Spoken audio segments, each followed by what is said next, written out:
Coming up on Jerusalem Dateline, the world marks International Holocaust Remembrance Day in formal ceremonies. At the UN, President Herzog decries the modern embrace of genocidal anti-Semitism. Plus, one author's experience of what she calls Holocaust 2.0. British columnist Melanie Phillips calls for Christians and Jews to work together to rebuild Western civilization. All this and more coming up on this edition of Jerusalem Dateline. Hello and welcome to this edition of Jerusalem Dateline. I'm Julie Stahl. As of this past weekend, 4 more female soldiers captured by Hamas on October 7th are now home with their families after the second hostage release of the ceasefire deal. Israelis are watching for the return of dozens of hostages still in captivity, including American Israelis. This week, the world also observed International Holocaust Remembrance Day. Here's the latest on these stories. On Saturday, Daniela Gilboa, Liri Albag, Naama Levy, and Karina Ariev came home after more than 470 days in captivity. Thousands cheered their return. I live close by and I came to support the cause of getting, and we want all the hostages to come back home, obviously, so we're just waiting for that to happen. Just days after October 7th, CBN News interviewed Sasha Ariev, who told her about her last conversation with sister Karina. She called mainly to say goodbye, that she loves us, to keep the parents strong and do not sink in sorrow. The last message, the terrorists, they are here. I love you, I'm scared, they are here, they're abducting us. Maybe you don't see me crying, but I'm broken and devastated inside. I'm just trying to keep it together for my family and to believe and spread the hope that she and all the other hostages and missing people will come soon back home. Karina and now a total of 6 more hostages are free as part of this latest deal. Before their release, Hamas paraded the 4 soldiers on a stage with anti-Israel slogans. In defiance, the women gave the victory sign to the crowd. Meanwhile, some of the 90 Palestinian prisoners released in the deal returned to Ramallah.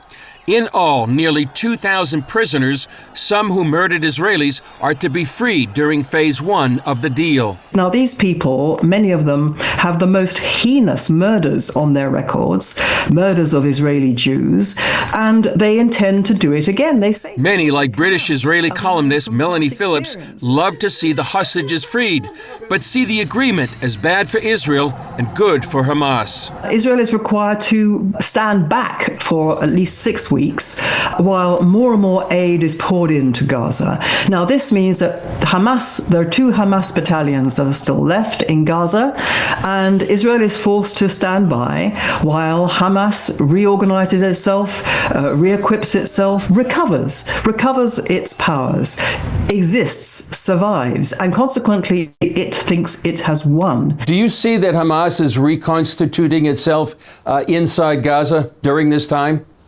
Definitely. Hamas is trying to invested most of its military power to control the Palestinians in Gaza.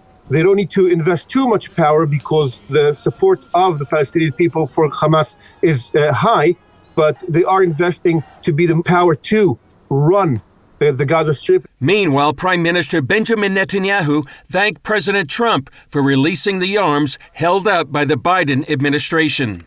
Thank you, President Trump, for keeping your promise to give Israel the tools it needs to defend itself, to confront our common enemies, and to secure a future of peace and prosperity.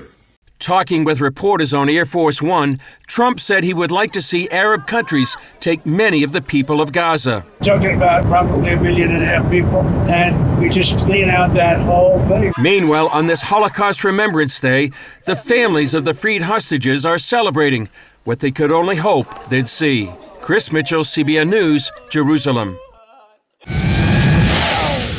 For decades, Israel rejected any comparison of current events to the Holocaust. That changed after the October 7th attack on Israel, the worst massacre of the Jewish people since the Holocaust. Speakers at the 2-hour UN ceremony highlighted October 7th and the ceasefire deal. The Secretary General emphasized ending the fighting and bringing home the hostages. And we will do our utmost to ensure it leads to the release of all hostages. Israeli President Isaac Herzog called the Holocaust the single most catastrophic disaster in history, and noted the UN emerged as a voice of repair, healing, and building. He credited its role in establishing the State of Israel, but criticized the body for losing its way. However, this moral and ethical lighthouse has been eroded time and time again. Herzog says nations are blurring the distinction between good and evil, distorting the difference between victim and monster, and allowing anti-Semitic genocidal doctrines to flourish. How is it possible that the same institutions established in the wake of the greatest genocide in history, the Holocaust, are manipulating the definition of genocide for the sole purpose of attacking Israel and the Jewish people? Based on evidence found in Gaza, he says the October 7th terrorists were inspired by Hitler and the Nazis to destroy Israel, an ideology that's not limited to territory. But the issue, ladies and gentlemen, is much deeper and reaches far beyond the October 7th massacre. We have all witnessed a huge volcano of anti-Semitism erupt following the massacre. In an earlier interview, Senator Lindsey Graham expressed the same sentiments. I'm worried that we're losing 80 years on, that we're rewriting history here. The Holocaust was one of the darkest moments in the history of mankind. There are 15 million Jews on the planet because every generation seems to want to go after the Jewish people so they can't grow and survive. Meanwhile, the United Nations Relief and Works Agency has until Thursday to vacate its premises in eastern Jerusalem. The Israeli government ordered the eviction because some UNRWA workers took part in the October 7th massacre, and other staffers are members of Hamas and other armed groups. In Gaza, Islamic Jihad published a video of hostage Arbel Yehud, whom they promised to release on Thursday. Hamas is due to also release IDF soldier Agam Berger and another hostage on Thursday. Hamas has confirmed that of the 33 hostages due to be released in the first phase of the ceasefire deal, 25 are alive and 8 are not. Coming up, an author stands up for herself when anti-Semitism surfaces in a modern American business setting. International Holocaust Remembrance Day is on the anniversary of the liberation of Auschwitz-Birkenau. This year marks 80 years since that moment. Much of what we know about the tragedy comes from those who survived the concentration camps. Melanie Saul, the daughter of a Holocaust survivor, published a book about her own father's remarkable story. She confronted a shocking demonstration of anti-Semitism herself after publishing her book, and it happened in a modern business setting. Melanie Saul's father survived the Auschwitz-Birkenau concentration camp, where more than 1 million died in its gas chambers.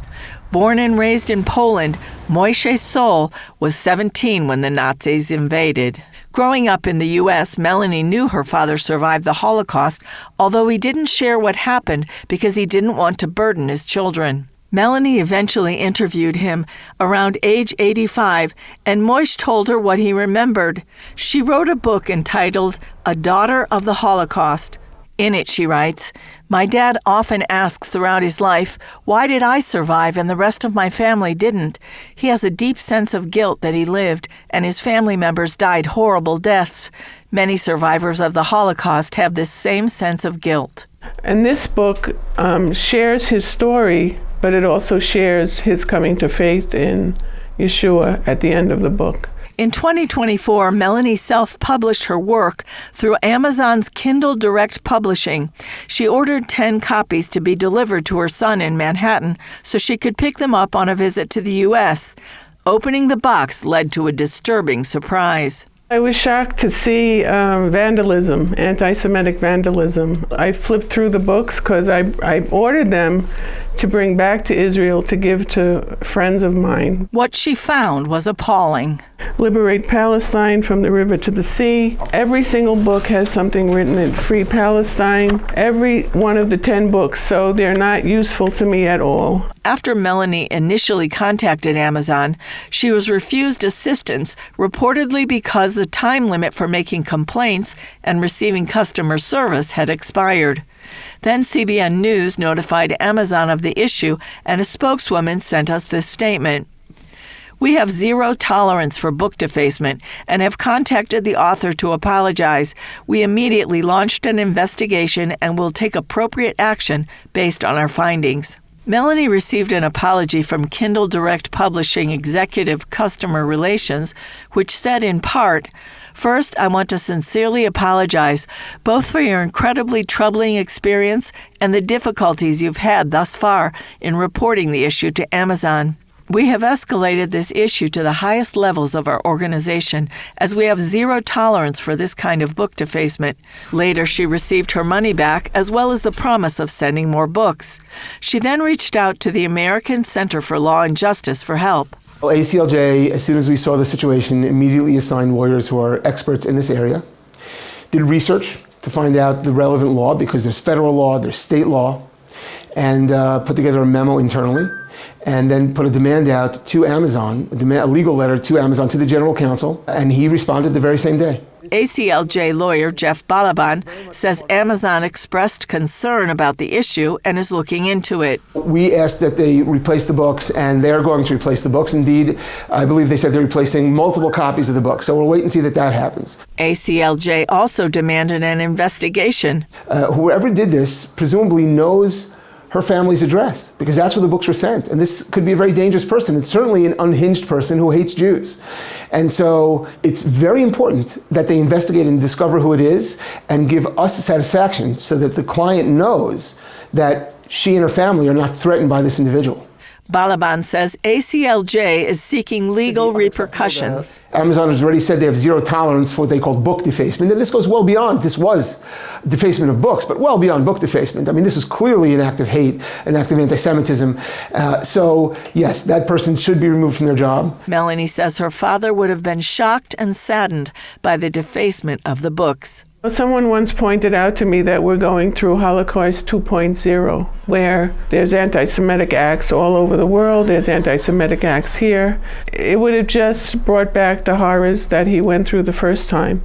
The most famous resolution or mantra or statement or idea to come out of the Holocaust was never again. But we're living in a time where we are seeing that never again is now. Balaban says the desecration of Melanie's book is a small but powerful example of what's happening to the Jewish people in the U.S. and around the world. The same hostile, evil energy seems to be alive in the world again. And the truth is, we know this, anti-Semitism, Jew hatred, it never goes away, and it can't be stopped. The problem is when it's all of a sudden, it's become open season. And the worst part of this is that what made it open season was the horrors of October 7th and the horrors of the atrocities. And all of a sudden, it's like this evil woke up in the world and said, oh, we can do this again? Let's go out and kill the Jews. Up next, exposing Jew hatred and incitement to murder, one school book at a time. In October 2024, the Knesset passed legislation requiring UNRWA, the United Nations Relief and Works Agency, cease operations within Israeli territory. This was a culmination of the Israeli government's outrage over UNRWA's close relationship with Hamas and its involvement in supporting the October 7th attacks. Arabic scholar Dr. Arnon Gross has sounded the alarm for decades about the UNRWA curriculum, how it indoctrinates Palestinian children to hate and want to kill Jews. And the reason he knows the curriculum so well is because he's read the UNRWA school books and teacher's manuals himself in Arabic, cover to cover. So is UNRWA living up to the UN's human kind of concepts that they put forth? Of course not, because if you say that Jews are enemies of God's prophets, they are enemies of God. In a traditional society like the Palestinian one, enemies of God should be killed. Mm-hmm. And if the Jews are also described as devil aids, so they are devil aids, and this has had an impact on Palestinian kids' minds.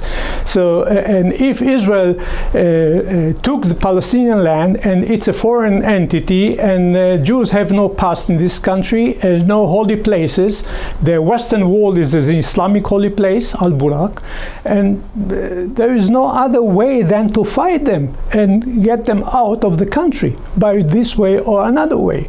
And this is what they teach the children in UNRWA schools. Yeah, so what do you think could be done to correct this? I don't know if we can correct that, but certainly UN flag should not be up and above such education. If UNRWA cannot teach other education, to teach its children to behave differently, they quit education at all. Mm-hmm. They don't have to have. They don't need to have schools in Palestinian territories, mm-hmm. in my opinion. So, could you give us maybe an example or two? Yes, of course. There is a teacher's manual in which there is an example of children's or students' achievement assessment. One of the cases is explain to the student, explain the ideological basis for Zionist massacres against Palestinians. A student who says that it emerges from the Jewish thought gets the best mark. The students who say that they emerge from Zionist thought get less mark, number 2 instead of 3 points.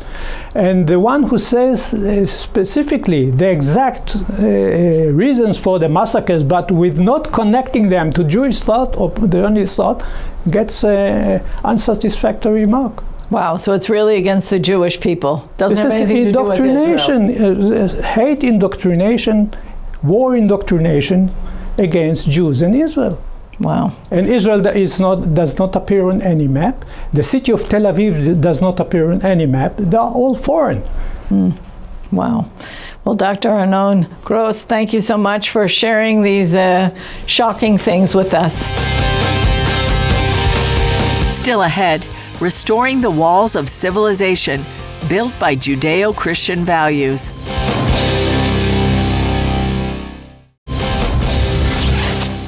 British columnist and author Melanie Phillips has a new book out, The Builder's Stone, in which she brings attention to a number of things happening in the West, like the death of the idea of objective truth and the extinction of morality and conscience.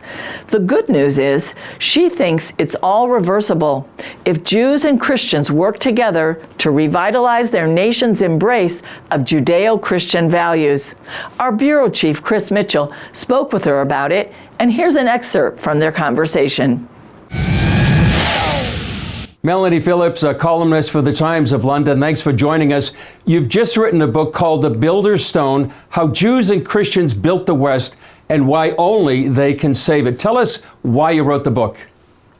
Well, it seemed to me for a very long time that liberal elites in the West, the intelligentsia, the cultural leaders of society, had been taking an axe to the building blocks, the foundation stones of Western society. And those foundation stones are basically biblical morality. Biblical morality enshrined in the West through Christianity, the foundational creed of the West. But beneath that foundational creed of Christianity is Judaism. And these precepts all came from Judaism. And this has done terrible damage to the West over time. It's demoralized it. It's made it unable to even know what it represents. It's made it unable to recognize that it is civilization. It's told itself over many years that the West was born in the original sins of, colonialism and slavery, and it has to be abolished and replaced by universalist ideas and the brotherhood of man. And it seemed to me that these ideas had basically extinguished morality, which came to us from biblical values. And so I wrote the book to say that it could easily go off the edge of the cultural cliff as a result. The West could disappear like ancient Rome disappeared, having degraded itself from within. It made itself vulnerable to enemies from without. But here's the thing. People are in despair over this. They think the West has gone too far. It can't save itself. I say absolutely not. The remedy is within itself. It has to return to biblical values. It has to learn to love Israel and the Jewish people. And it can turn itself round really quite quickly, because I think millions and millions of people at some gut level really do understand this and would want to save themselves and save their civilization. Yeah, we participated in a forum at the end of last year, the Tikva Forum, bringing Christians and Jews together. Do you see this alliance growing in many ways after October 7th, unique and something in Jewish Christian history, that they're actually working together? I think it certainly has brought people together, just as it's gravity driven people apart, but it has brought people together.